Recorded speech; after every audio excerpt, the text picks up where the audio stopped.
So a nail-biting affair between Samoa and Japan has just come to a close, and the Samoans able to get themselves the victory, 24 points to 22. Now, both sides, they had their good moments, they had their not-so-good moments, and we're going to be looking through at them throughout this post-match review. But anyone who is new to the channel, be sure to leave a like and subscribe. First of all, this match started off in a similar fashion to what we saw between Fiji and Tonga, which was that fast pace, both sides trying to get the better of their opposition throughout those early moments. And we did actually see, very similar to Fiji versus Tonga, an early yellow card against the Samoans. It was Taleni Su did end up going off the field for the shoulder charge. He was off the field for 10 minutes. Japan, they were able to score their first try of the match nice and early in the form of Fakatava. And he didn't just score one try.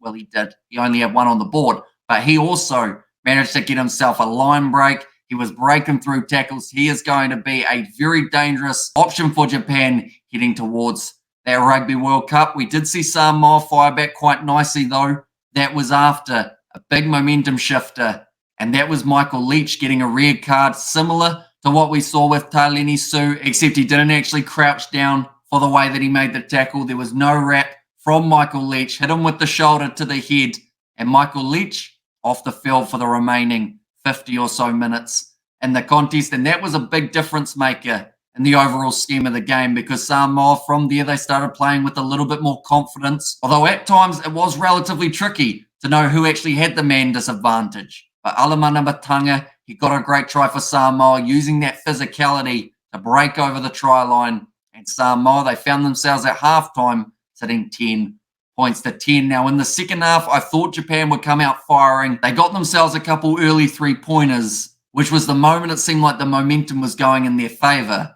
Up until Yamanaka, he attempted a kick from inside of his own 22. Jonathan Tamatine charged it down, got the ball over the try line, and then that meant for the first time in the contest that Samoa did have themselves the lead. Now, I have to mention brilliant work from Christian Laliafano off the kicking tee. In a close game like this, it can always be the kicking that does make the difference. And for Japan, it was actually a very good kicking day from Lee also. He didn't miss any kicks. So no one could have got more points theoretically than they actually got in terms of that kicking percentage. And there was just one more try scored throughout the fixture. It was later on, after a couple more threes had been put over by Japan. It was Tamua Manu. He ran down the wing. Unfortunately, a rare mistake from Matsushima meant that Tamua Manu broke through the tackle, had an easy run straight to the try line, and that gave Samoa the lead near the end of the game. Now, the score was sitting 24 to 22. The Japanese looked like they were close to getting a penalty at one point in a scrum in the 79th minute, which had everyone on the edge of their seats.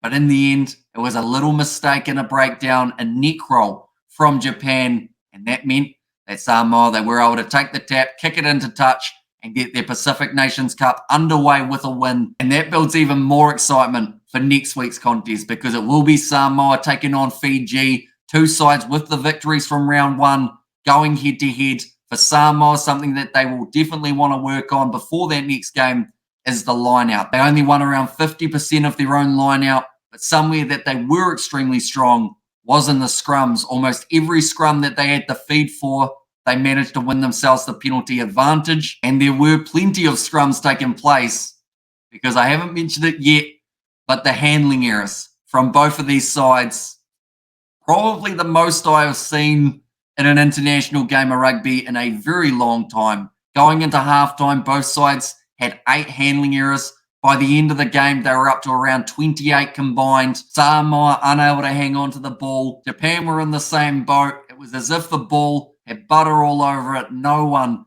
could keep it in their grasp. And I think even with those handling errors, the fact that this game was as entertaining as it was just says that these two sides, they're certainly ones to watch out for in the World Cup. And they do go head-to-head as a part of Pool D alongside England, Argentina, and Chile as well. So I'm looking forward to the rematch. This is one of the only games that we get to see where it is two World Cup sides from the same pool going up against each other.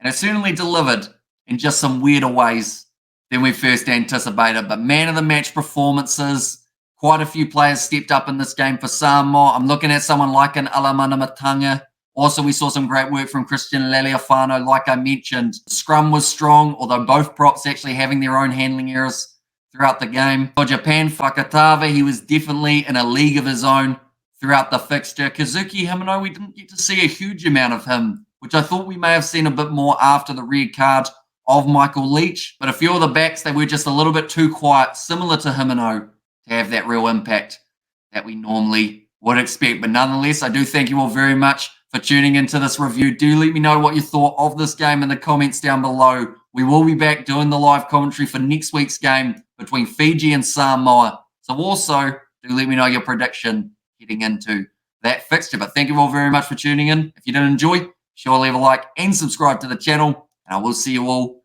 for the next one.